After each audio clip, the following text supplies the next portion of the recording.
préparer une fusion. Écarter le président Karim Meïssa. Li mu jàllee ci loolu engager le combat contre Taxawu Sénégal. Essayer de décapiter Taxawu Sénégal. Xool nu mu écarter Khalifa Ababacar Sall.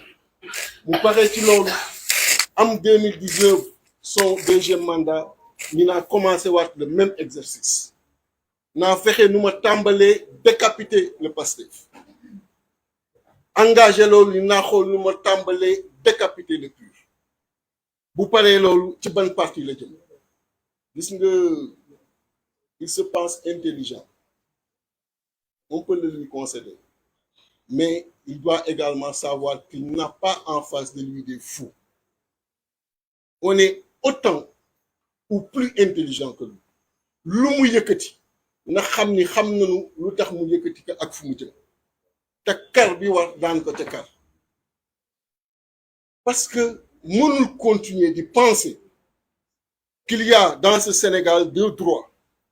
Le droit que lui il décide qui n'est ci benn kay nekkul ci benn support juridique mais un droit lié à sa volonté du jour à la volonté de ses ambitions droit boobu mooy décider xool kan la koy appliquer nu mu koy appliquer nan la ci sanctionner positivement nan la ci sanctionner négativement et un autre droit qui est là pour tous les autres Sénégalais parce que boo xoolee noonu lay demee pourquoi moo wax loolu mais aujourd'hui, au moment où je vous parle, il a arrêté 2 députés qui sont en session.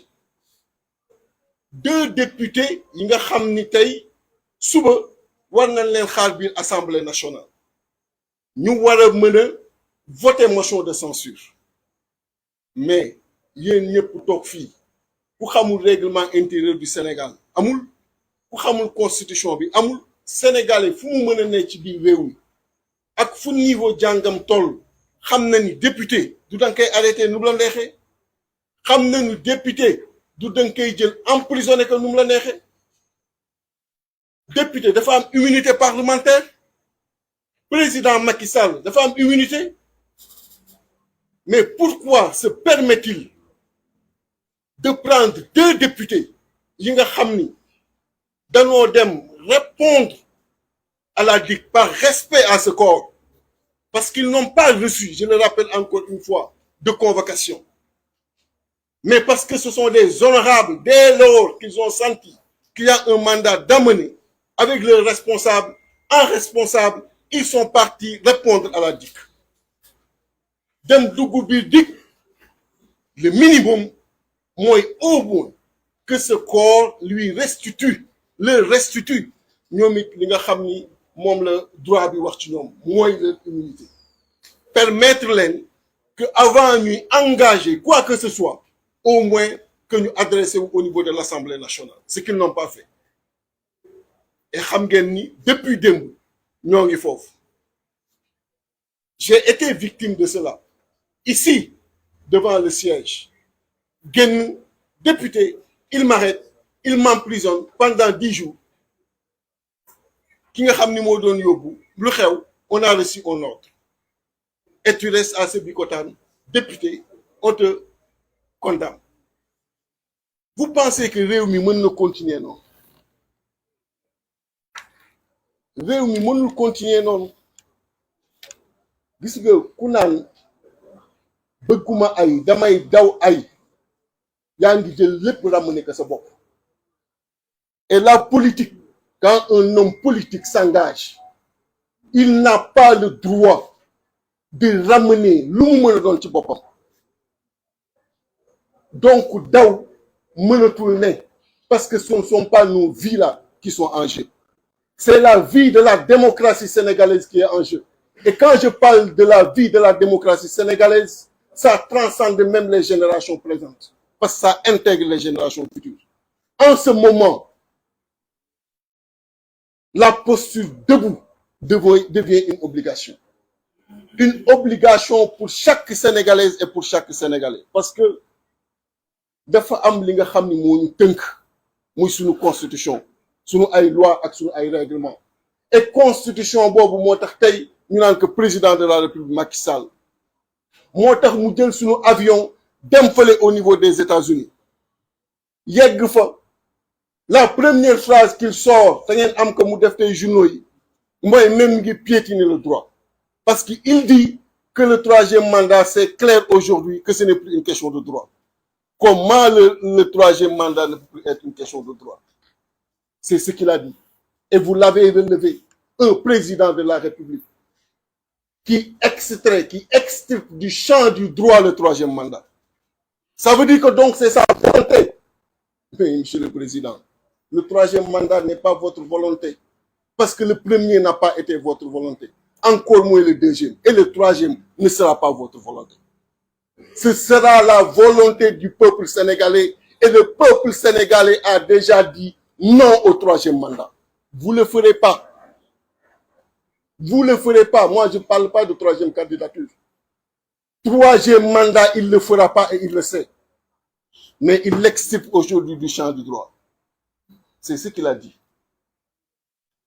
Droit rek moo tax muy daw ci VDN bi ma wàcc sa moto xaar cortège jàll. Droit mooy tax mu daw ci autoroute bi xalif le xalif général ñu xaarloo ko mu jàll.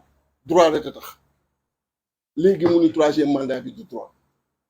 Il faut qu'il arrête alors qu'il est encore temps. On a du respect pour lui tant qu'il a du respect pour nous. Tant qu'il a du respect pour ce qui nous réunit. Mais il montre qu'il n'en a pas. Et ce droit-là dit que ces deux députés ne peuvent pas aujourd'hui être en garde à vue. Ils ne peuvent pas aller en prison. Il n'a pas le droit de les retenir. Donc, ne les génnee. Nous sommes des gens très responsables. Ici, tout le monde, et c'est dans le communiqué de Yewwi Askan Wi, on a dit qu'on condamne la violence dans toutes ses formes. Madame Maïmouna Bousso bi muy wax moom la tàmbali mais gis nga Sénégal ku fayu la ñu xam mais xamuñu ku dóore lépp loo gis am na lu ko indi mais il faut pas que mu utiliser prétexte boobu pour ñëw ñu day décapiter un parti. Parce que c'est le même mécanisme entre 2012 et 2019 qu'il est en train d'emprunter entre 2019 et 2024. Il ne décapitera aucun parti ici dans l'opposition. Parce que ce qu'il oublie, moi, entre-temps, l'opposition est devenue un bloc. Un très grand bloc, soudé. Koo laal jàppal ni laal nga keneen. Kenn du toog di xaar mu laal la. Koo laal rek jàppal ni laal nga keneen. Donc, il libère ces deux députés. Ensuite,